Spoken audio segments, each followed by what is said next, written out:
నమస్తే, welcome to DD9 news paper analysis లో ఈ రోజు మనం మెయిన్ గా ఒక టాపిక్ ని అయితే మనం తీసుకోవడం జరిగింది.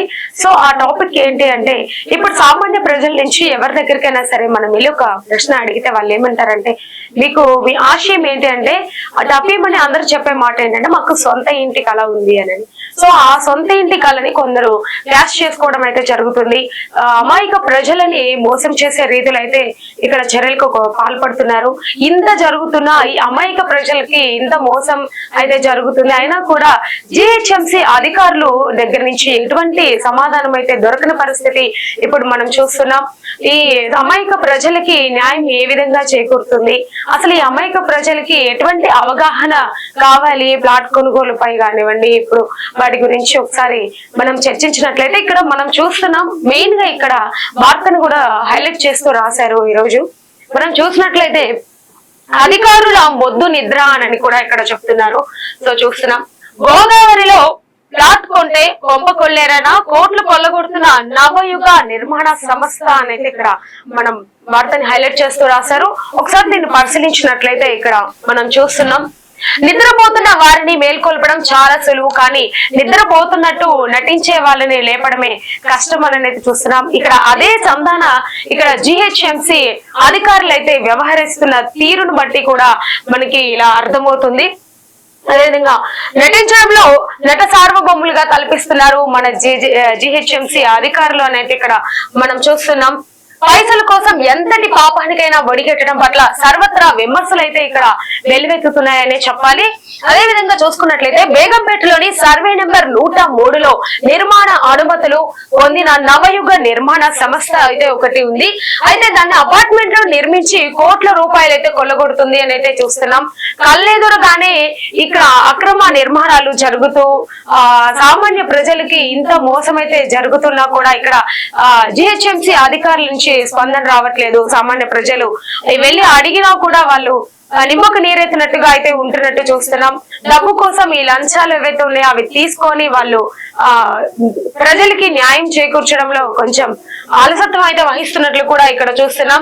జాయింట్ సర్వేలకు అందించకపోవడం భారీ మొత్తంలో మూటలు ముట్టాయనడానికి బలంగా చేకూరుతుంది అని కూడా చెప్తున్నాం. బలం చేకూరుతున్నట్టు చూస్తున్నాం. అంటే అనుమతులు రద్దుకి సిఫారసులు చేయకపోవడం, నోట్ల కట్లతో నోర్లు మూసుకున్నారని బాధనకైతే ఆజ్యం పోసినట్లు అవుతుంది అని ఇక్కడ చూస్తున్నాం. అదే విధంగా ఇంటి దొంగలను కాపాడేందుకు ఓ ఉన్నతాధికారిని దొంగలుగా సర్ది కడుతున్నట్లు కూడా ఆరోపణలు వెలువెత్తుతున్నాయి అనేది ఇక్కడ చెప్తున్నారు. అదేవిధంగా అన్ని 4 BHK ప్లాట్లు చెప్పి ఇక్కడ ఒక్కో ప్లాట్ కు 8 నుంచి 10 కోట్ల రూపాయలు అయితే దండుకుంటున్నారు యజమాని అయితే చూస్తున్నాం.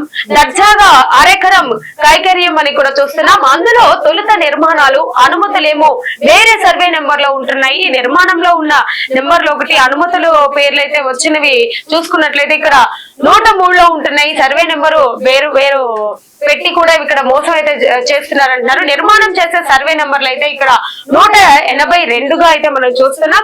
అదే విధంగా ఇక్కడ వేరే సర్వే నెంబర్ 103 కూడా వీళ్ళు ఇక్కడ ప్రతిపాదించడం జరుగుతుంది. అదే విధంగా స్పందించని ఉన్నతాధికారులు ఇంత జరుగుతున్నా కూడా ఈ ఉన్నతాధికారులు అయితే స్పందించడం లేదని చెప్తున్నారు. అనుమతులు రద్దుకి GHMC వెనకడుగైతే వేస్తుంది.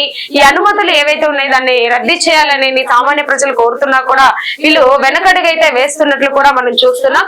పనులు నిలిపివేయకపోవడానికి కారణం ఏంటి? రెవెన్యూ సర్వే రిపోర్టు ఉన్నప్పటికీ కూడా స్పందించని ఇక్కడ GHMC కమిషనర్ అనేది చూస్తున్నాం. అక్రమార్కులకు సర్ది కడుతున్న అధికారులు ఎవరు అని అయితే ఇక్కడ ఒక ప్రశ్న అయితే ఎదురవుతుంది. సో మనం చూసినట్లయితే ఇక్కడ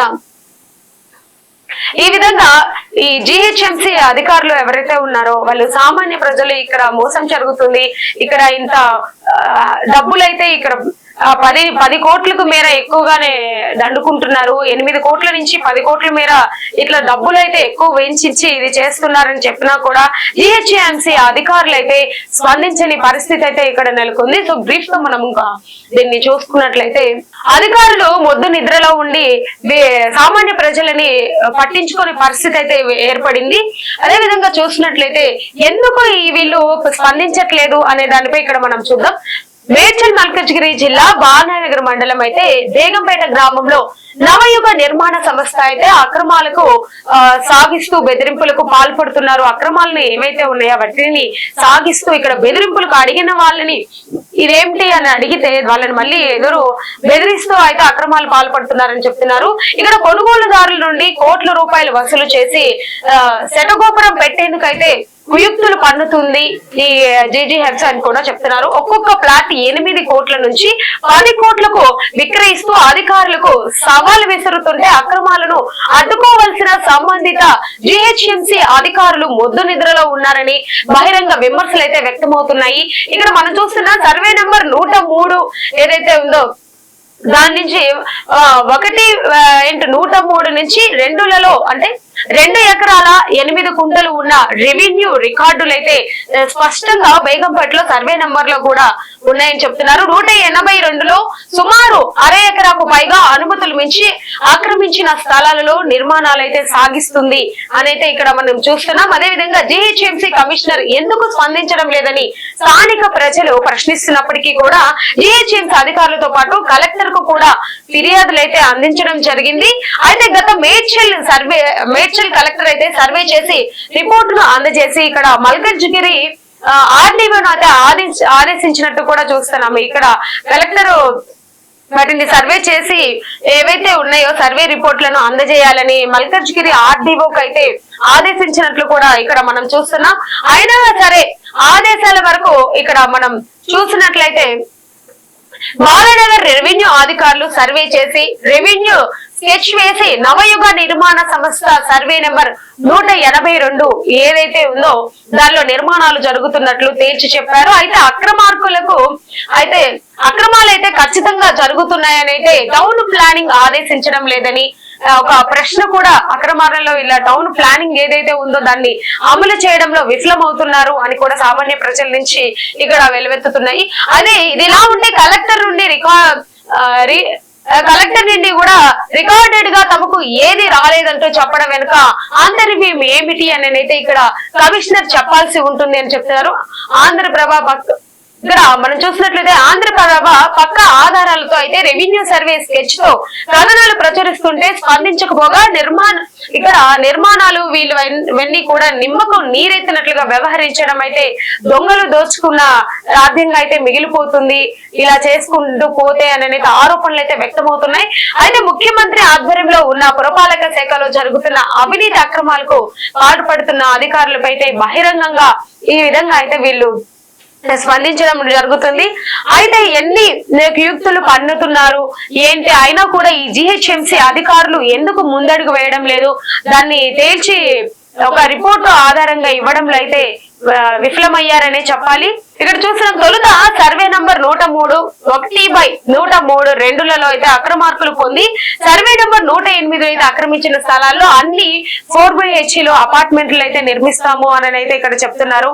ఇంత డబ్బులు 8 నుంచి 10 కోట్లు అయితే ఆ డబ్బులు దండుకునే ప్రయత్నం అయితే చేస్తున్నారు. అయినా కూడా జీహెచ్ఎంసీ అధికారులు సక్రమంగా పనిచేసి వీటినైతే వెలికి తీసే క్రమంలో అయితే తప్పుదోవ పడుతున్నారు. అధికారులు ఏవైతే ఉన్నాయో ఈ ముడుపులకి అమ్ముడు పోయే ప్రయత్నం అయితే జరిగింది అని అయితే ఇక్కడ సామాన్య ప్రజలైతే ఆరోపిస్తున్నట్టు చూస్తున్నాం. ఇక్కడ ఇలా బ్రీఫ్ గా చూసుకున్నట్లయితే రోడ్డును పడ్డ ప్రణవ్ గ్రూప్ బాధితులు అని అయితే చూస్తున్నాం. ఈ విధంగా వాళ్ళైతే రోడ్డుకెక్కి కూడా ఇలా చేస్తున్నారు. రాజ్ భవన్ సాక్షిగా రాజ్ భవన్ కు చెందిన భూమిని ఆక్రమించి జీహెచ్ఎంసీ షేర్ హోల్డర్లు బెదిరించి 250 మందికి పైగా శటగోపురం పెట్టారు. ఈ గ్రూప్ భారీ స్కెచ్ అయితే వేసింది అని చెప్తున్నారు. ఈ ప్రణవ్ గ్రూప్ ఏదైతే ఉందో వీళ్ళు భారీ స్కెచ్ వేశారు అని అయితే ఇక్కడ మనకి చూడడం జరుగుతుంది. అది గమనించిన బాధితులు తమకు న్యాయం చేయాలంటూ సీఎం ప్రజావాణిలో ఫిర్యాదు చేసి రోడ్డెక్కారు. అదే ఈ క్రమంలోనే నిర్మాణాలు జరుగుతున్నాయని పలుమార్లు పత్రికలు ఘోషిస్తున్న దున్నపోతు మీద వర్షం పడిన చందానైతే వీళ్ళు వ్యవహరిస్తున్నారే తప్ప స్పందించడం లేదు అని అయితే ఇక్కడ మనకి స్పష్టంగా అర్థమవుతుంది. అదేవిధంగా ఇలాగా ఎన్నో రియల్ ఎస్టేట్ నిర్మాణ కంపెనీలు అమాయక కొనుగోలుదారుల నుండి కోట్ల రూపాయలు అయితే వసూలు చేసి రాత్రికి రాత్రే బోర్డులు తిప్పేసి ప్రయత్నాలు అయితే చాలానే జరుగుతున్నాయి, చాలానే చూసాం కూడా. అదేవిధంగా అక్రమాలను ఆధీనంలో అడ్డుకునే ఏదైతే ఆదిలో ఉందో ఆ అక్రమాలు ఏదైతే జరుగుతున్నాయో దాన్ని ఆదిలోనే అడ్డుకోవాల్సిన జిహెచ్ఎంసీ అధికారులు అయితే నిమ్మకు నీరెత్తినట్టుగా వ్యవహరించడం చాలా బాధాకరమైన విషయం అని అయితే ఇక్కడ మనం చూస్తున్నాం.